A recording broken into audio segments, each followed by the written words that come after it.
Hey there. Good evening, ladies. Welcome to Wellness Wednesday. All right, let's get started. I'm just making sure that all you ladies who are wanting to jump on can get on before I get started into my topic tonight. Hopefully, everybody's starting to enjoy their summer, although if you're here in Boise, you're probably cold. It's kind of strange. Yeah. Very good. Getting lots of people jumping on. Tonight's a pretty interesting topic, I think, for most of us because, and it's sparked by a lot of questions I get all the time, and I've had several recently, questions about supplements. So we're going to dive into that, but let's let a few more ladies jump on. Hi, Rebecca. Yeah, so glad you guys could join us. Let's just get into and to be honest, thousands of dollars are spent. People in general spend over their lifetime thousands and thousands of dollars on supplements. You've learned that somewhere down the line that supplements are important, and I'll get into why that is in just a moment. But the problem is there are so many out there, and there are so many, I'm just going to call them junk supplements that people end up wasting their money on, that don't really help, recognizing the quality. So I want to get talking a little bit about quality supplements that will really help you get better results and to help you reach your goals.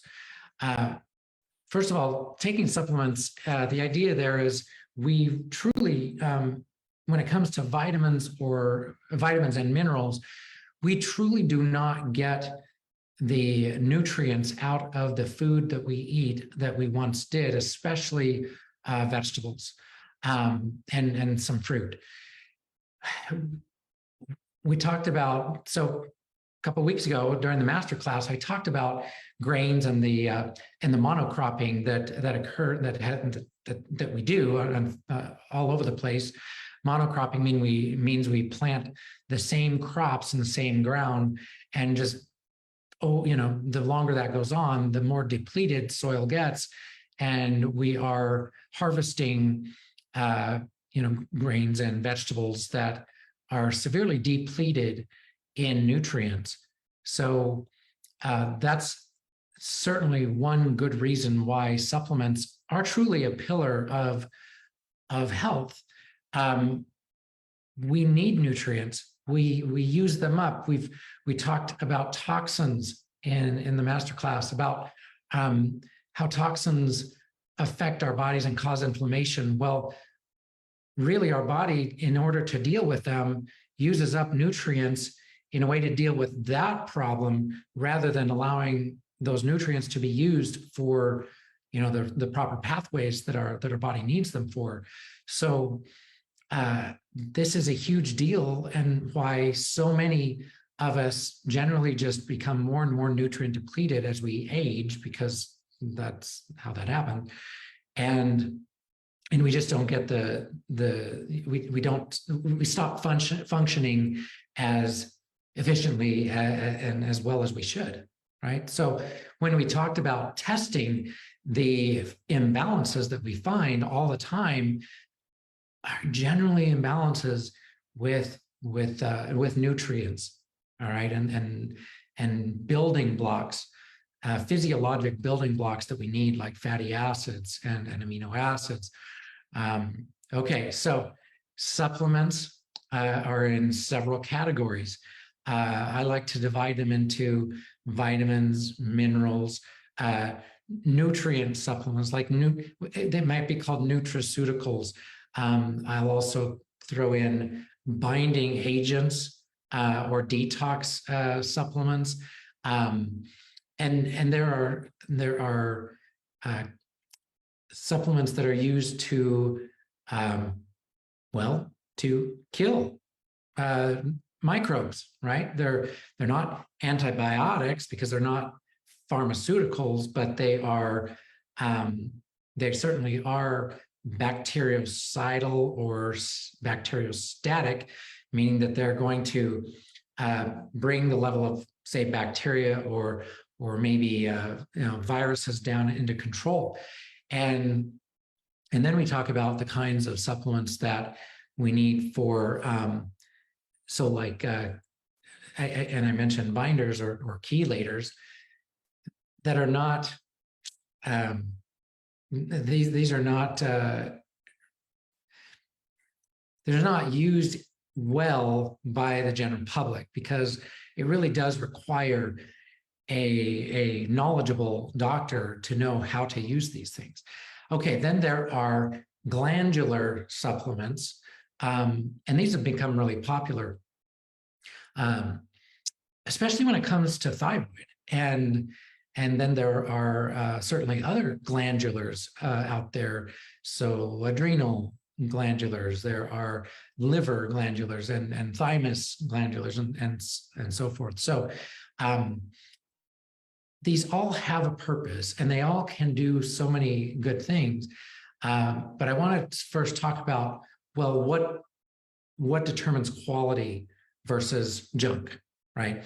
And so quality supplements, to me, and in my experience, do not contain potentially harmful fillers and binders or glues, if you will, that hold these things together. Some are formed in tablets, and then, or there's fillers in these capsules, and some of these aren't really good. They're some of them are grain-based or corn-based. Some are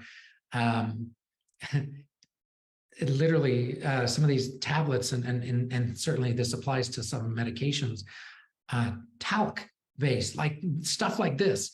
It's crazy how all these things are used in these potentially healthy supplements. So, and then also dyes, food dyes, and sugars, certain carbohydrates, but saccharides and sugars are used in certain supplements to make them look nicer, or to maybe even make them taste better. And so all these things are big factors in how you choose a quality supplement that you're not going to react to. So there's, they'll use dairy fillers like lactose, or they'll use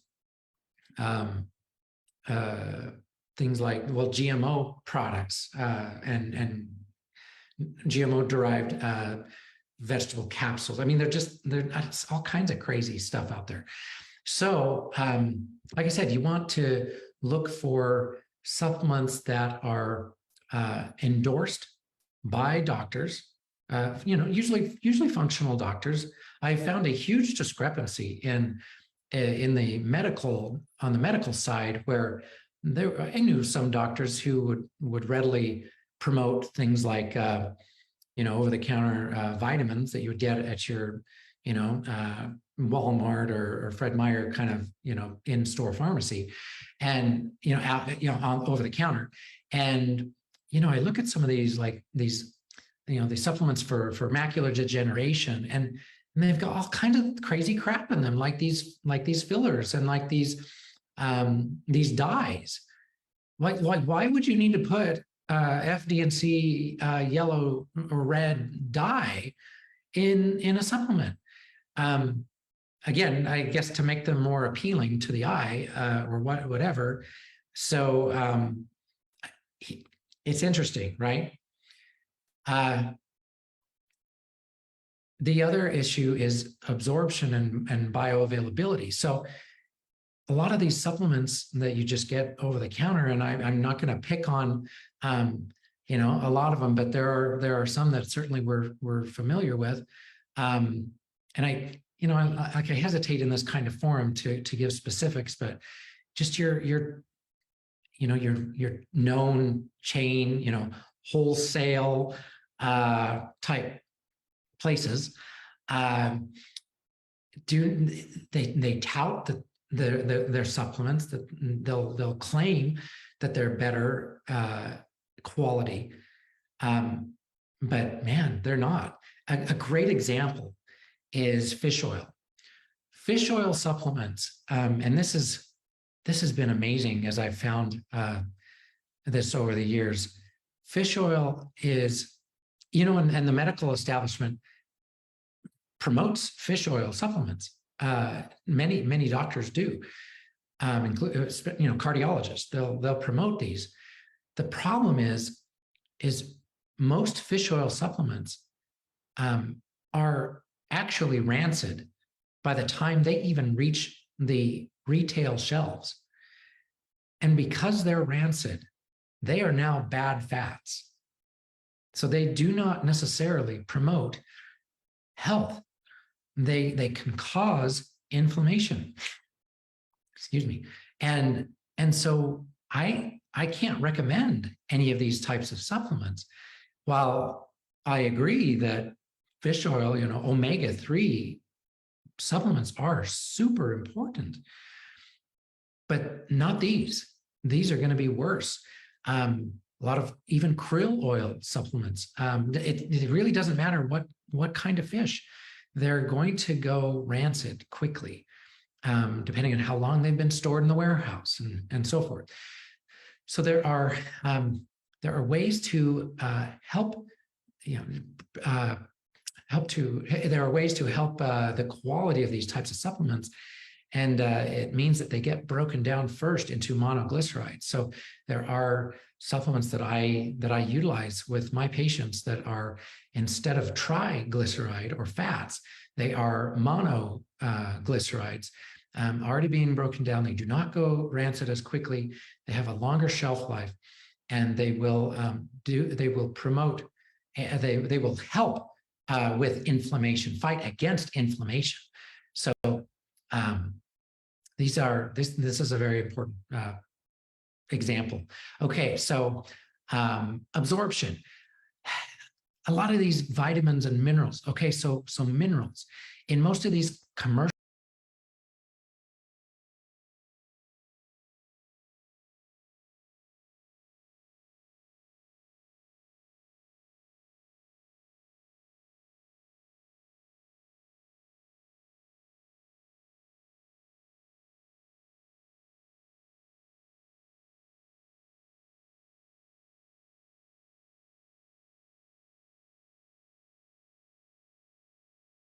available, and I'll say cheaper, poorer quality supplements they're in salt form. So when minerals are in salt form, well, guess what this does? This promotes inflammation. Our bodies need to expend so much more energy breaking apart those salt, chemical bonds to render the mineral more useful in our cells, or to be even absorbed by the cells, that it doesn't happen. These stay in salts. These cause inflammation in the gut and can become absorbed, but they'll go into the blood and they'll just get deposited. They won't really get into the cells very well, and you really won't benefit, or they'll go through your kidneys and stress your kidneys. So certain vitamins are in inactive form. The cheapest forms of vitamins are the inactive forms. A good example is cyanocobalamin. Does that sound familiar? Yeah, no. This is B12. Cyanocobalamin is the inactive form of B12, and it doesn't absorb very well, especially if you're lacking in stomach health, and you're not making as much intrinsic factor to help absorb these vitamins. So then your liver can activate it, but it's about being absorbed. And so this is a problem. It's not going to get to the liver very well, and it's not going to get converted to an active form that actually helps you, helps your thyroid hormone to function, helps your liver to detox your blood and your body optimally. So that's a good example. So absorption is a problem. Let's talk about iron absorption.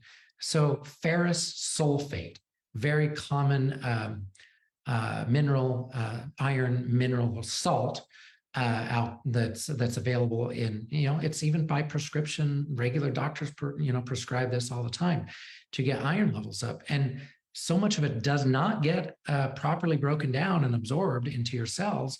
And this just causes constipation. And then you have things like, let's see, another example. And you need to have combinations of certain supplements for these to be better absorbed. Many of you might know that you need vitamin C or ascorbic acid to better absorb iron. And so that's important, right? You need, sometimes you'll need you need magnesium, the right forms of magnesium, to convert vitamin D properly into its absorbable form. And then we talk about multiple forms of magnesium. So there are so many different, again, forms, salt forms and chelate forms. Salt forms aren't going to be as bioavailable, and they're going to cause probably too much diarrhea, right? You've heard of mag oxide, milk of magnesia, to treat constipation. That's what that is, magnesium oxide or hydroxide. Then you have magnesium chelate. So perhaps citrate, which isn't even as well absorbed. And so it tends to help with constipation. But it's not going to really help your cells with their magnesium needs. So you need chelated magnesiums like magnesium glycinate or magnesium threonate or bisglycinate, something like that are going to be better absorbed and broken down in and absorbed into the cells, where they can be utilized to help your thyroid hormone function properly. All right, so then let's talk about thyroid supplements, right? We're talking about glandulars, and so these supplements are derived from tissues derived from either pork or porcine or bovine or ovine thyroid glands. And that's great, because the thyroid tissue has all the constituents that you might need in your body. And so I have a lot of patients asking me about these glandulars. And while I think it's a great idea, and I think they can be very, very helpful, and I utilize them in my patients, when you are trying to do this on your own, this can get kind of tricky, and it can be, you don't necessarily know if you're getting too much or too little. And glandular just means that it's coming straight from the thyroid gland of those animals, right? And so it's called desiccated. They're desiccated or pulverized glandular tissue that is put into a capsule, right, or a tablet. And so what that does is it gives you these constituents that your body needs. And someone's asking what ovine is. Ovine is sheep. Okay. Okay, so then you are able to use the T3, T4, maybe even T1, T2, and T7. Did you know those existed? So yeah, these are different ways that our body puts this thyroid hormone together, so it can be split or put together, kind of like Lego building blocks. So they're put together, and they're made into the hormone that we need, T4, and that gets converted in the liver to T3, which is the active thyroid hormone form. So yeah, these glandulars are a good idea, but if you aren't being monitored, things could go south. And I had a patient just recently tell me about her experience using glandular thyroid, and she actually took way too much, and it sent her to the ER with pretty severe supraventricular tachycardia. And that's really bad racing heart, and it was like 200 beats per minute. And that's not good at all. It can cause major issues with oxygenation, and you can, at best, faint, and at worst, that has more serious consequences. So the use of glandulars can be very helpful, but you really need a knowledgeable coach or practitioner to help you with that, to help you monitor this. So I talk all the time about getting the right testing done. This is why so many people waste so much money on these supplements that don't work, or they don't know if they're working because they're not getting any testing done, and it's not really making them feel much better. And they don't realize that it takes a long, like there's a lag time, there's a lag period of how long that's supposed to really help them.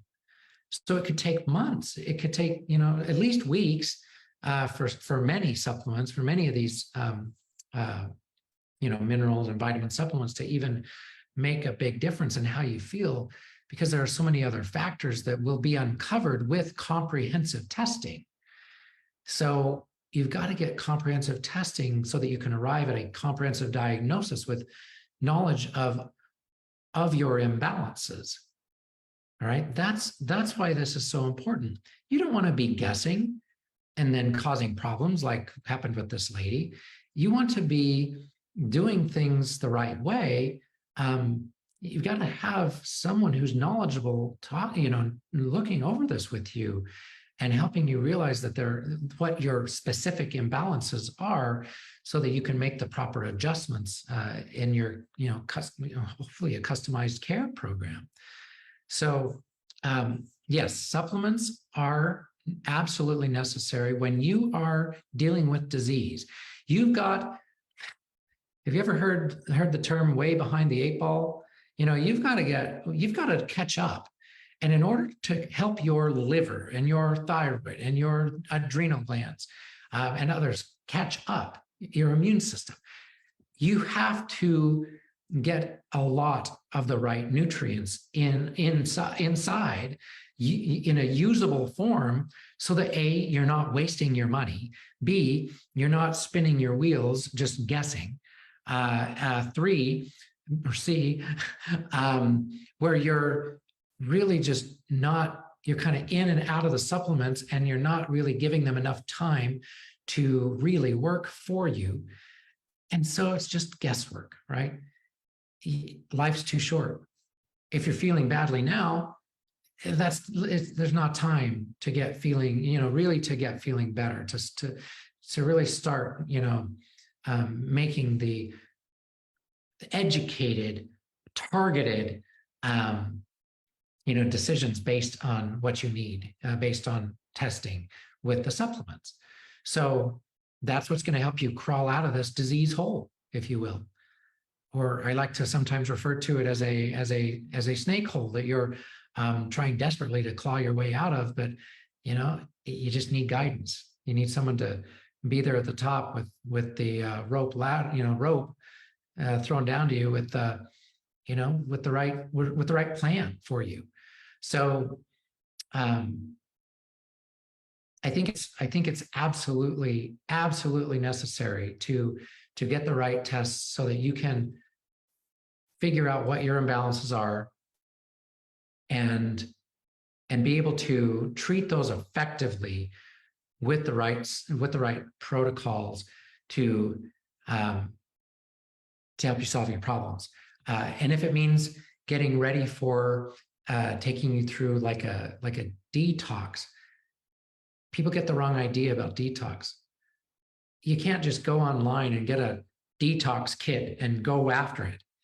You very well may make yourself sick doing that, because your detox pathways are not properly addressed. They're not properly open. So you've got to have some guidance. That's going to help you be the most successful.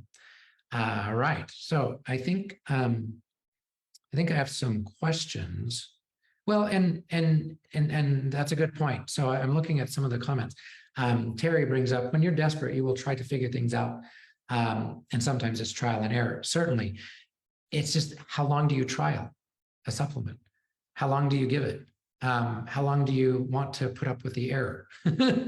So there are so many nuances to this, and it's a great point. It's really hard to do on your own.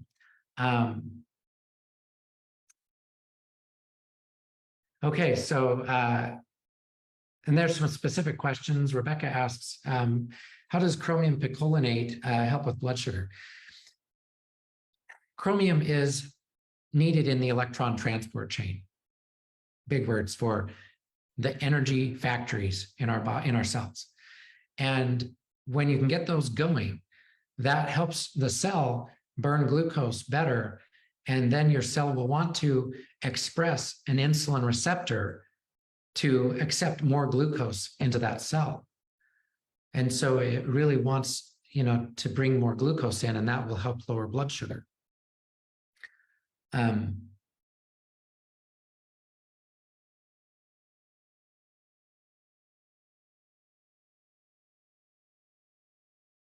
Let's see. Any other questions? Oh, supplements.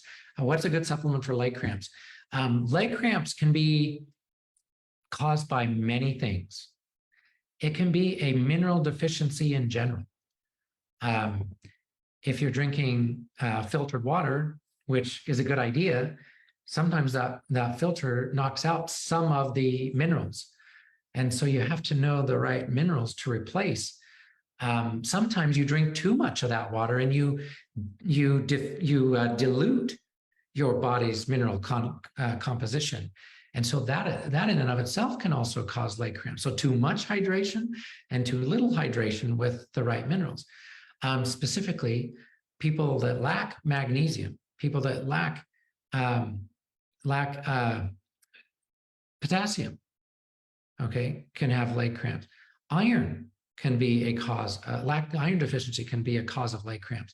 I want to caution you though, and this is one of the things that brought this up for me, or that prompted me to talk about this. I had a patient not just a couple of days ago tell me about one of her friends that died due to a magnesium overdose.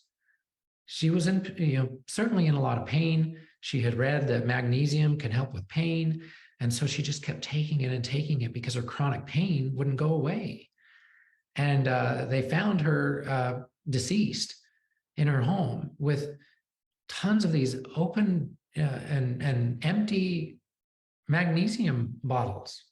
So it wasn't, I don't know all the details to the story. I don't think it was the fact that she wanted to out herself. I think she had just been taking way too much magnesium, and she got too concentrated in her blood, and this will affect the heart and stop the heart. So at the same time, severe magnesium deficiency can also cause torsade de pointe, which is a specific arrhythmia that can be fatal. So let's see if there are any other questions. So what about something that helps keep one from getting dehydrated? Well, here's the thing. You can drink a gallon or two water a day.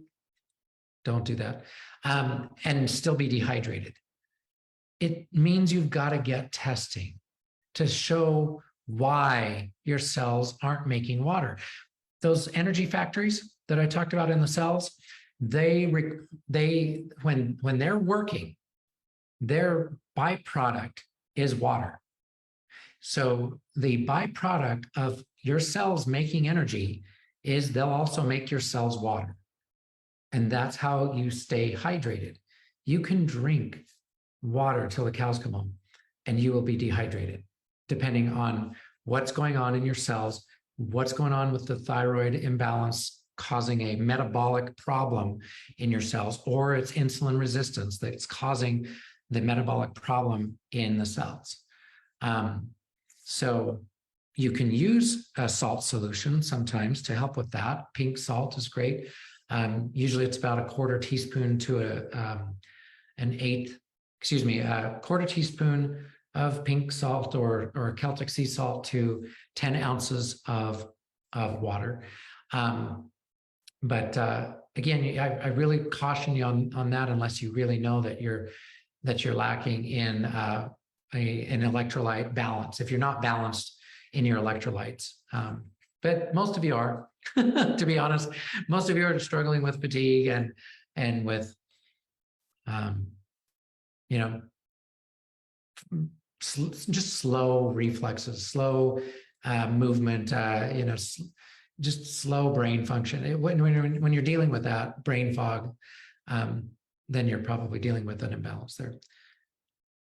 I was asked about good fish oil supplements. Like I said, it's really hard to find good fish oil supplements out there.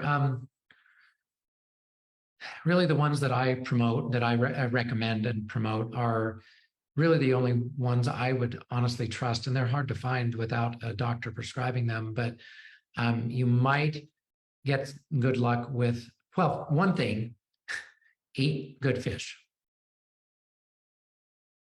Okay, the best fish for fat, fish oil, are salmon, herring, anchovies, okay, sardines, mackerel. Actually, if you rearrange that, smash, salmon, mackerel, anchovies, herring, and sardines, or sardines and herring, excuse me, SH. Switch those around. So that's how you can help, that can help you remember. Guys, sardines are great. You gotta get used to them. They're really good sources of oil and protein. I will plug the wild caught sardines in extra virgin olive oil at a certain well-known wholesale establishment, starts with C, that you can get in packages of 6, and it's quite, it's a lot more economical. Boneless and skinless. Yeah, they don't have the heads on them. You just put them over your salad, dump the olive oil over your salad. You've got, good fish oil to your heart's content. Now you might need to, digest that better. So some of you don't have a gallbladder. You need to take some ox bile. Anyway, those are some things that can help with getting fish oil. Nordic Naturals is a brand that I would say is okay. It's probably, or maybe Carlson's might be the two that are the best out there, but still, you risk them just going rancid very, very quickly. So if you keep them refrigerated, and that helps, but that's really the best you can do. The question is coming up: is there something to help with chills? Usually, when you have chills, you have some sort of infection going on. I know you can have, obviously, you can have temperature control issues with low thyroid.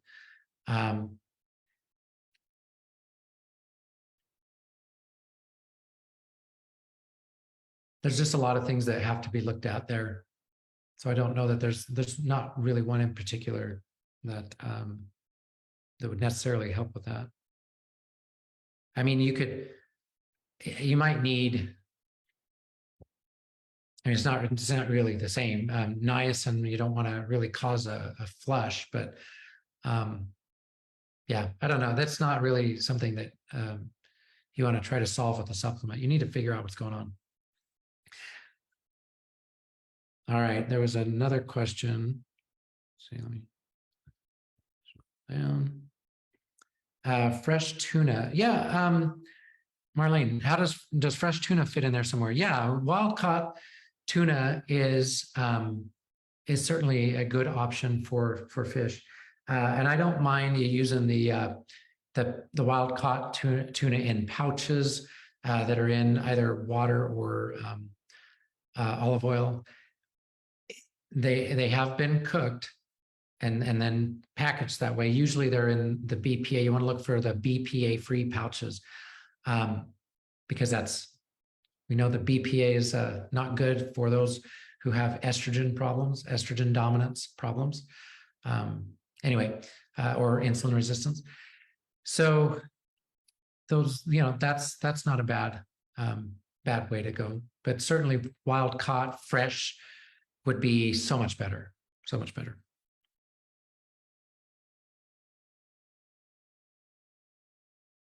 Ox bile, how much is recommended if you don't have a gallbladder? Crystal asks.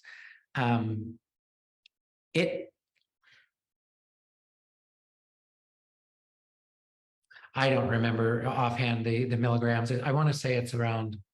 I'll have to put that in the chat. I don't recall offhand. I mean, if you get a digestive supplement with ox bile, I mean, probably just follow the recommendation on the bottle. But make sure, guys, these don't have these fillers and these and like magnesium stearate. This is not a good form of magnesium. There are others that you just want to. You don't need to have dextrose in a supplement. You don't need to have maltodextrin. You don't need to have these in there. So you need to look for quality supplements, but generally the ones that are promoted by doctors that I keep in my supplement pantry, so to speak, are non-GMO. They're gluten-free, dairy-free, GMO-free, soy-free, unless it's organic, derived from organic soy oil, which is probably the best part of the soy plant, really. The protein, not so much. But it's got to be organic. And these are tested. They're third-party tested to verify, usually by chromatography, testing that verifies the signature for these elements that are, these things that are in the supplements. It has to be checked out. So I don't use brands that are not fully checked out. And you shouldn't either. You have to be careful about what you put into your body, or it's just going to be a waste of money, it's not going to help, or it could do you harm. So.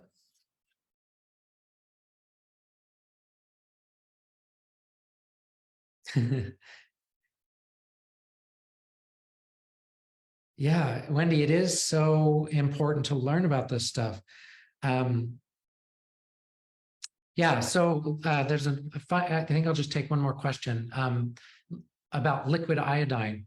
There's some iodines out there that just are not worth the plastic they're bottled in, frankly.